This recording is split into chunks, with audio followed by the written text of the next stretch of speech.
Hello there, here we have another non-G-Shock review for my G-Shock subscribers, and for the ones that aren't G-Shock subscribers, maybe you'll be happy. So, here we have a watch which I ordered from skywatches.com.sg. So, skywatches.com.sg is a watch seller from Singapore. So, many questions that get asked with these guys is, are they real? Do they sell fakes? Blah, blah, blah. Many people are worried that they're fakes. Many people are worried about customs, so on and so forth. So I thought I'd talk about Sky watches as well as the actual watch. So on here, you will see the customs label. So they have marked the value as $12 US. Now, seeing as I'm in the EU, I would have to pay import duty on that. I'm in the UK, so import duty on $12 is nothing because it's below the minimum, which is about $40 US. So that's good for me that they've marked it down at $12 US. One of the options when you on their website, you actually get 4 shipping options. You get one, which is basic shipping, which costs about £3 or £4.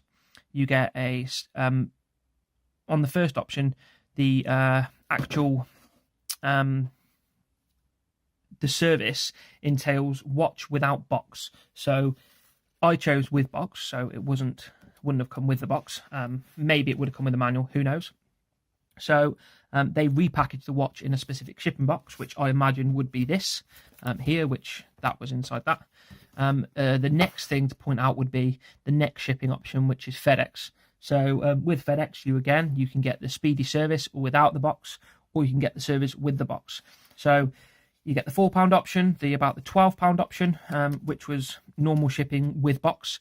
Then the next FedEx option was, I believe, about £12, so that was again without the box. And then the most expensive shipping option was about £20, which was FedEx with box. Now, I didn't go for that in case I got charged customs. I thought I could put that shipping saving towards a customs charge, and on a £120 watch, you'd be looking at about £20 import charges.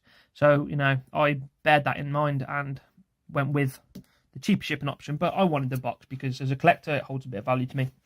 So that basically is down to the obviously the person who signed this out knows where we're coming from and probably assumes I will order again because I didn't get charged customs. That's absolutely fine by me, and I'm happy. So it was shipped very well. Inside here was plenty of packing peanuts to keep it nice and safe. So inside we had the watch in a box, and we had the Seiko manual. Now inside here is the Seiko guarantee. So that actually, as far as I'm aware, is a valid guarantee. You've got the date of purchase, which was the 3rd of the 1st, 17. You've got everything you need to know. So as far as I'm aware, I can give this to Seiko, and they're going to sort me out with a warranty. That's something people worry about, again, when you buy grey market watches. I do know that they don't sell Seiko the Grandmaster. I believe they're called the most expensive premium watches.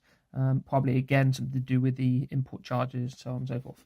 So the actual watch I purchased, if we get the tag here, was the SNZF151K1. So this is an automatic watch, as it says there, 23 joules, and it's resistant to 100 meters of water, which is, good for anybody. It comes in a little box, a little cushion, not bad. I've already had the top of the box, resized it, but you've got the nice sort of Pepsi-inspired bezel. Not exactly Pepsi, because I think the real Pepsi is half and half, top and bottom. You've got a very good lume, which you can't see because it's not had bright enough light. You've got the sweeping second hand, which is nice. It's not amazingly smooth, but for a watch that cost me about £100, 112 with shipping, that's pretty damn good. It's nice and clear. You've got the day and the date on it, which is good.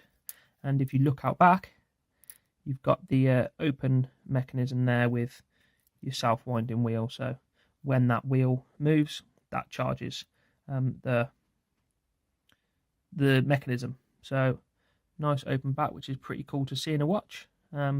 I know you get automatic watches that don't have an open back, but for me, that's part of the appeal, is that you can see the back. I did actually catch this on a door frame, and if you can see just there, there's a small scuff. So you know, a little over £100. I mean, would you expect it to be very hard wearing? Probably not. You've got closed links, which is nice. They're not open at the back like some cheap watches. You've got clips, and it's got the little safety clicker. A bit of Seiko detail there. No detail on the crown. The bezel is pretty solid, nice and tight, not too much movement. A little, but not an awful lot again. I know that's something other higher quality watch you would be looking for. I have heard of quality control issues with Seiko, but as far as I'm concerned, this isn't too bad. As far as size of it goes on the wrist, I'll show you.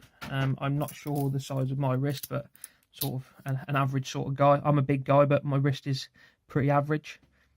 So yeah, it's not got bad wrist presence. It's not too big, not too bulky. Fits under a shirt. It's pretty good. Yeah, so I would say if you're after something like this piece here, sort of automatic £100, you're laughing all the way to the bank. So I'll actually put a little link up to skywatches.com.sg so you guys can check this out. I'm not affiliated. I'm not getting any cash back, which is a shame. So there you go. There you have this Seiko piece. So I hope you enjoyed the review. If you did, please subscribe to me. Keep checking back. I've just pre-ordered a Steinhardt Ocean Blue Premium. So once that comes in, I'll get a review on, and then sort of a long-term goal for me is quite an expensive premium piece, which will be further down the line. So once that comes in again, I'll get you a review up. So I hope you enjoyed that. I hope that gives you a little bit of an insight into Sky watches, and you know, you can trust those guys. So once again, thanks for watching. Cheers. Bye bye.